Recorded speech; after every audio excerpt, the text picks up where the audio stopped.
खुलुमबाय रायजोफोर दिनैनि गोदान दिनावहाय गोदान मोनसे टपिक लानानै नोंथांमोननि गेजेराव नुजाफैलायबाय दिनैनि टपिकआ इन्ट्रेस्टिं आरोखि मानो होननानै बुङोबा मानसि गिदिरफ्रा फैयो थाङो नङा होमबा दा बे मानसि गिदिरफोर फैनायाव जोंहा एलेखाया डेभेलप जानांगौ आरोखि बे आरो थिग बिदिनो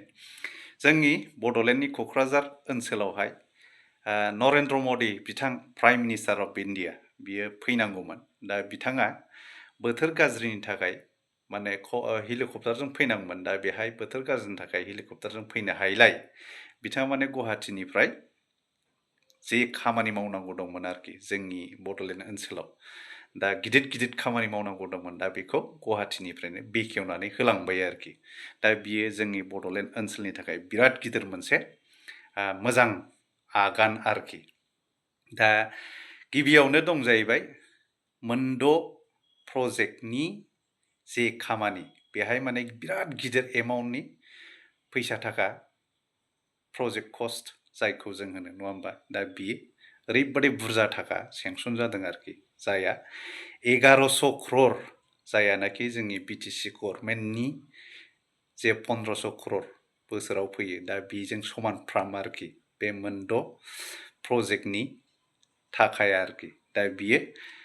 मावनो बा जानो थांगासिनो दं आरोखि दा बेयो जाहैबाय मोनद'नि गेजेरावहाय मोनब्रैयानो फ्लाइअभार आरोखि दा बियो क'क्राझार डिस्ट्रिक्टआवनो जोब दा जे माने नांगौ जानाय लामा आरोखि दा बेफोर माने बिराद इम्पर्टेन्ट आरोखि हान्था मेला बा थांलाय फैलाय खालामनो थाखाय बिराद इम्पर्टेन्ट बा बेफार फालांगिनि थाखाय मोनसे मोजां मोनसे डेभेलपमेन्टनि आगान आरोखि दा बियो दं जाहैबाय गसाइगावआव मोनसे जागोन दा बिनिफ्राय गसाइगावनिफ्राय लानानैहाय थिनालि क'क्राझार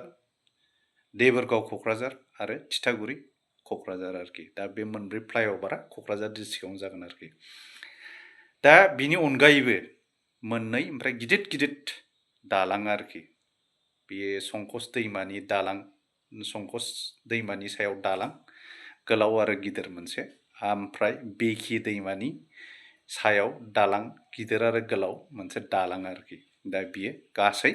मोनद' प्रजेक्टनि कस्टआ 1100 क्रर आरोखि बिराद बुरजा थाखा आरोखि रायजोफोर नङा होमबा दा बियो जोंनाव डेभेलपमेन्ट जानांगौ आरोखि दा बे आरोखि दा बे जायोबा जोंहा माने थांलाय फैलाय सुबिदा जागोन हान्था मेला खालामनो मोजां जागोन दा जोंनि क'क्राझारनिफ्राय लानानै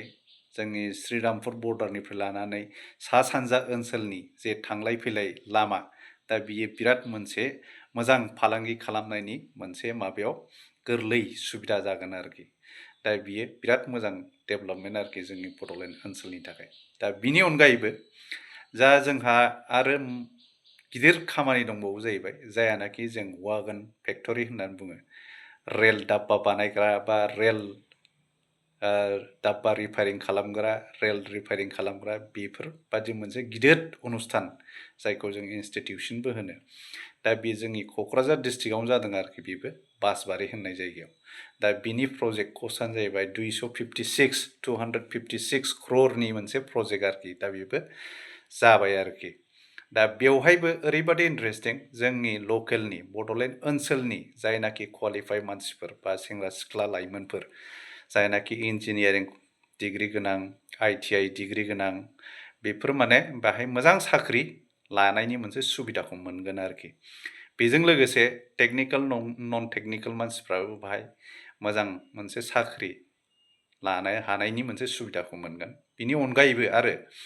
बे ओनसोलनि मानसिफोरनि थाखाय रायजो राजा बिथांमोननि थाखाय माने बिजनेस इस्टाब्लिशमेन्ट खालामनो बा बिजनेस जागायजेननो मोनसे माने संस्थान जायखौ जों होनो माने गावनि जिबनखौ दैदेनलांनो थाखाय बा खांलांनो थाखाय मोनसे राहा लामा बेबादि मोनसे बिजनेस खालामनानै जागायनो हागोन आरोखि बे ओनसोलनि मानसिफ्रा आरोखि दा इन्टारेस्टिं बिनि अनगायैबो आरो मोजां बाथ्राफोर दङ बे रेलगारिनि सायावनो जेरै जोंनि नर्थ इस्ट